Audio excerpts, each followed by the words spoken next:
Hello everyone, and welcome back to my channel.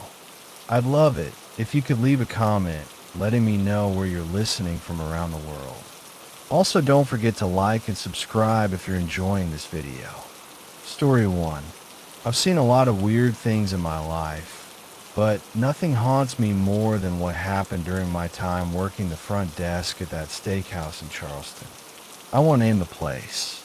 Doesn't matter. The locals know it. And if you've ever eaten there, you probably remember the buttery ribeye that's aged longer than some relationships last. We had class, charm, Camelot booths, and a wine list that could bankrupt a small nation. But we also had something else. A wait list. People would wait weeks just to get a Friday night table. The dining room only sat 50, and management never added more space. Said it ruined the ambience. So Friday nights were a war zone of clipped smiles and gritted teeth. And me? I was the poor soul holding the clipboard and pretending we were just a few minutes behind. I started working there in April. By June, I could memorize the regulars' names without even looking. That's when I noticed him. Daniel W. The name started showing up on the list every Friday. Not Daniel White or Walters or West. Just W. Always penciled in neat, sharp block letters. Always first on the list. I assumed someone was gaming the system. Maybe calling ahead with a fake name or bribing the line cook to sneak them in. But here's the thing. He never showed up. Not once. He'd be on the list at 6 p.m., but when we called out for him, there was no response. Every time, I'd check outside, thinking maybe he was smoking or on the phone. No one. Then we'd move on, and I'd cross off his name, until I noticed something strange. His name never got crossed off. I thought maybe I was slipping up, busy nights, you know? But even when I made sure to cross it off, it would be there again the next Friday. Same spot, top of the list. Like the marker never touched it. Like the paper rejected it. It became a joke. The servers would roll their eyes and say, "Good OL, Daniel's back." And we'd laugh. Some even said the restaurant had a ghost guest, like a mascot. But then, the laugh stopped. One night, I asked the crew, has anyone ever actually seen Daniel W.? Everyone went quiet. They thought about it, then shook their heads. No one had. Not once. That's when the unease settled in. A name on a list is one thing, but a name that returns week after week, untouched, unclaimed, unremembered, that's a story waiting to dig its claws in. It was a Friday in late August when I decided to stay late, close everything down myself. I wanted to watch, to see if maybe someone was messing with us. Maybe a prank or some weird computer bug. By 11:30 p.m., the restaurant was empty. The bar stools were flipped, candles blown out, jazz music long gone. Only the soft hum of the kitchen's freezer remained. And the list, still up on my screen. There he was, Daniel W. Not checked in, not canceled, just sitting there, like he'd always been. I stared at it for a long time. My gut twisted. You ever have that feeling when something's too quiet, like the silence is watching you? At exactly 11:50 p.m., I whispered, "Daniel W." It wasn't loud, barely audible, even to myself, but the name sounded strange in the air, like it didn't belong to this world. Then the screen glitched, just a flicker at first, a blink, then all the names on the wait list blinked out, every single one of them, except his. Daniel W. stayed, glowing softly, almost smug. The room darkened. The overhead lights buzzed, and then went out completely. For one terrifying second, I stood in pitch blackness. My breath caught, and then the lights came back. I heard the soft, wet sound of footsteps. He was there, right in front of the entrance. A man in a soaking wet gray coat, his shoes leaving muddy footprints across the clean tiles.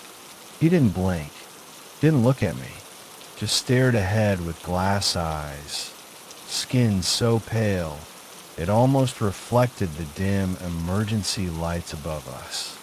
He opened his mouth. His voice was hollow, like wind through an abandoned house. Finally, my table. Then he walked forward, except his feet didn't move. He just glided, silent, expressionless, past the host's stand and into the dining room, right where table 7 used to be before we moved it for renovations. And just like that, he vanished. Gone. Not poof, not a blur. Just nothing. Like the air swallowed him whole. I couldn't move for a full minute. My hands were cold, my legs like iron. When I finally worked up the courage, I walked over to the floor where he'd been. All that was left was a puddle of muddy water. Dirty, stagnant, and freezing cold. The next day, I didn't tell anyone. I figured maybe I dreamed it. Maybe I'd fallen asleep at the desk. But then our manager asked me if I'd spilled something overnight. We checked the security footage. I'm not lying when I say it nearly made me quit on the spot. The video showed me sitting alone, talking to someone. My lips moved, my head turned, exactly when he appeared. I stood up, walked around the desk, looked right at the entrance, but there was no one there. No figure, no wet coat, no footprints. But right at 11:50 p.m., the camera glitched. And for 13 full seconds, the footage distorted into static, except for the weightless screen, which stayed perfectly clear. And on it, you could see one name pulsing faintly on the digital display. Daniel W. We never figured out who he was. I tried searching for old customer files, any past records, anything, but nothing ever came up. Just a whisper among some older staff that years ago, before my time, a man had died waiting for a table. A heart attack, right outside the restaurant on a stormy night. He was never seated, and now, every Friday night, he still waits. I quit that job 2 months later. Couldn't take the feeling anymore. That wait every time I passed the host stand. But sometimes, when I walk by the restaurant on Friday night, I glance through the glass. And in the reflection, just for a second, I swear I see a pale man in a gray coat staring back at me. Not at the food, not at the other guests. Just me.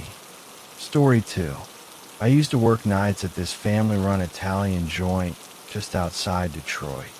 Not the kind of place you'd find on Yelp's must-eat lists. No. It was more of a hidden gem tucked between a liquor store and an old laundromat, where the walls smelled like tomato sauce and burned garlic. The owners, the Mancinis, were old school. Real salt-of-the-earth types. They ran that place like it was sacred ground. And maybe it was, in a twisted, forgotten way. I was the line cook. 4 nights a week, I kept to my station behind the kitchen's swinging doors, flipping veal and sweating over a stuttering gas stove. I liked the rhythm of it. Chop, sear, plate, repeat. It gave my brain something to latch onto. But there was one thing in that restaurant that always pulled my eyes away from the stove. Table 9. Table 9 was cursed. We never said that out loud, of course. Nobody wants to eat at a place with a cursed table. But everyone felt it. The servers hated it. The guests, when they were seated there, either asked to move or complained about feeling watched. Some even left in the middle of a meal. No explanation. Just stood up, pale and twitching, and walked out. The table sat in a little alcove, carved into the farthest corner of the dining room. Cozy, if you were a fan of being boxed in. The walls around it were lined with mirrors, 3 of them, old and tarnished, probably original to the building. The kind of mirrors with cloudy patches and dark edges, like they'd absorbed more than just dust over the years. I always thought they looked more like windows than mirrors, but maybe that's just hindsight talking. Anyway, for months, nobody asked for table 9. Then, one night, they showed up. A man and a woman, mid-40s maybe, dressed like they were headed to a funeral or coming from one. He wore a pressed black suit, slicked back hair, and a face that didn't match his clothes. Too tired, too lined. She was in a deep green dress that shimmered when she walked, but her skin looked like paper. Pale, delicate, like a single touch would bruise her. And she never blinked. Not once. I was on the grill when Angie, one of the waitresses, leaned into the kitchen and said, "Hey, the couple wants table 9. I laughed. Yeah, right. No, seriously. They asked for it by number. Table 9. That got my attention. Nobody ever asked for that table. I peeked through the pass. The couple was already seated.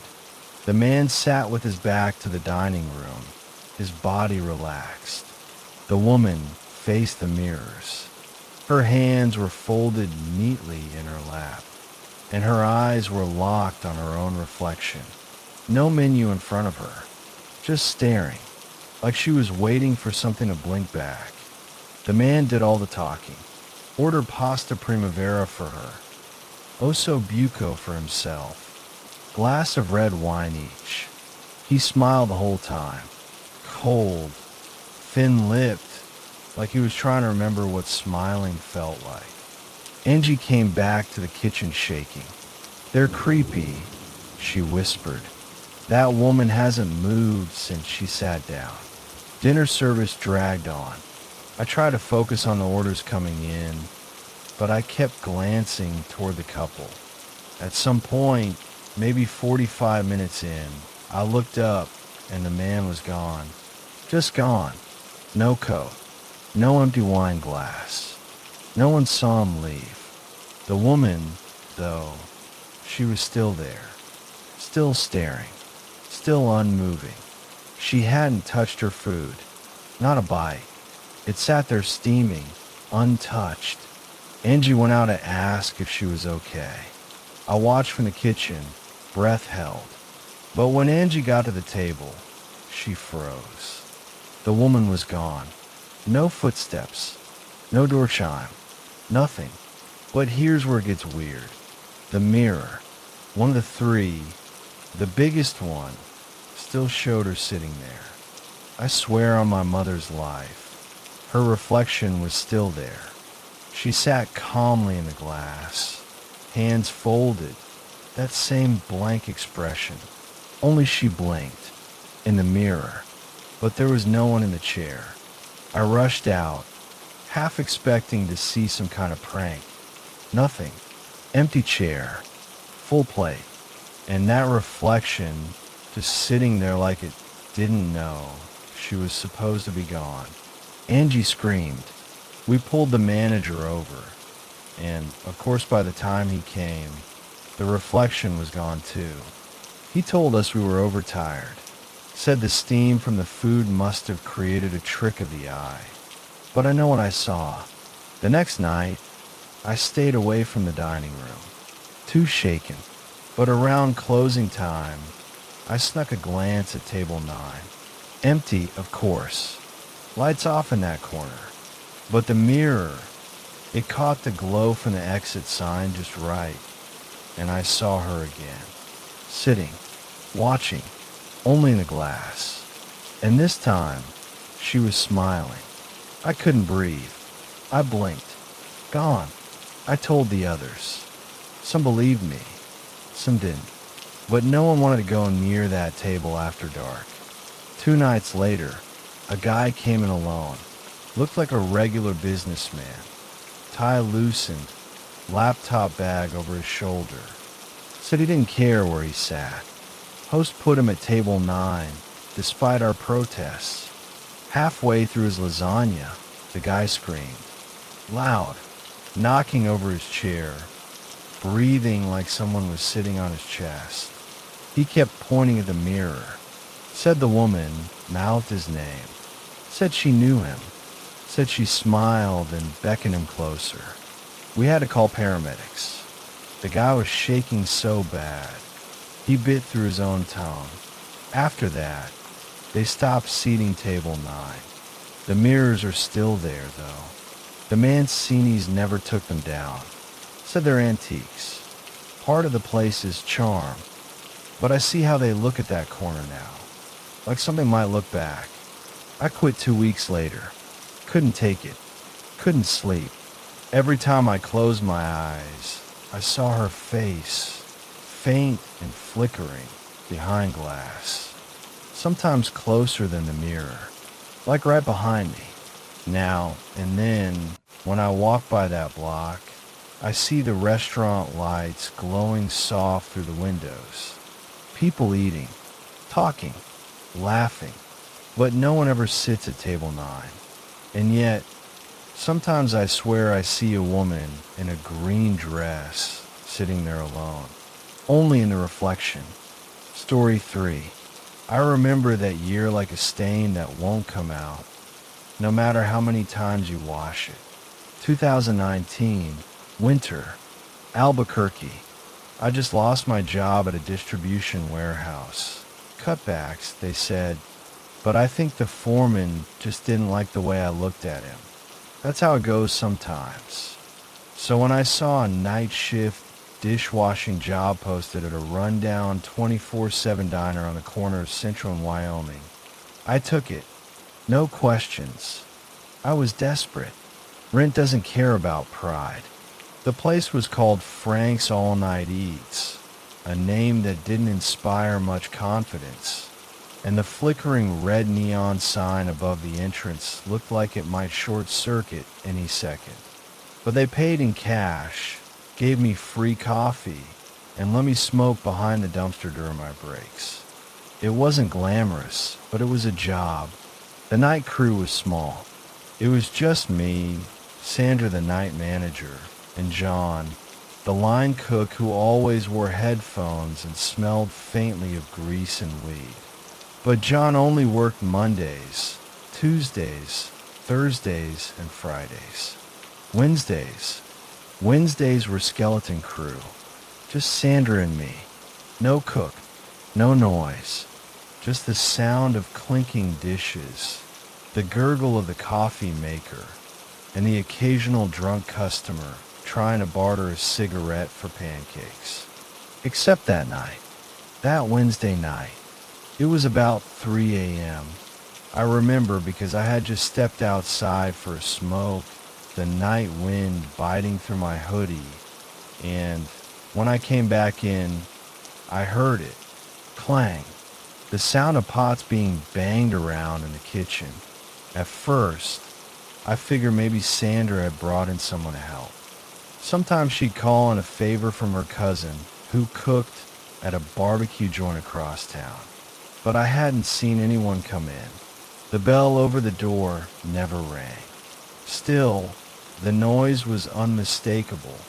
Chopping, sizzling, the metallic scrape of spatula on the flat-top grill. I wiped my hands on my apron and walked into the kitchen. That's when I saw him. A tall man stood at the counter, his back to me. He wore a stained white apron that hung almost to his ankles, and a paper chef's hat cocked at a lazy angle. He was chopping something on the cutting board. Fast, mechanical, precise. Didn't know we had a chef tonight. I said, trying to keep it light. No answer. He didn't stop chopping. I clear my throat. You hear me, man? Still nothing. I stepped closer. That's when I noticed his hands.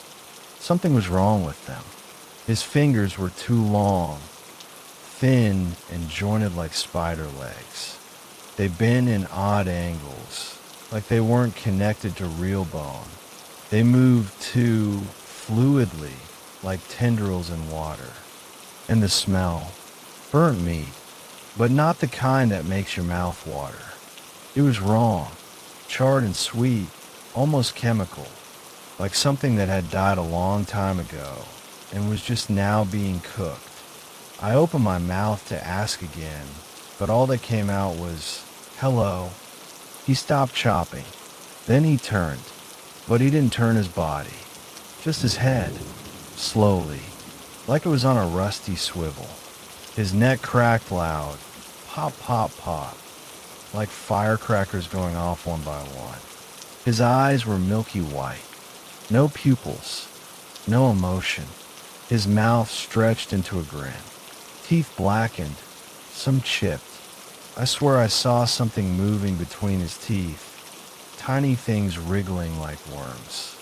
He looked at me and said, in a voice so dry it sounded like leaves crunching underfoot, "Orders up." I backed away so fast I knocked over a stack of trays. They clattered to the floor, loud as hell, and I turned and ran.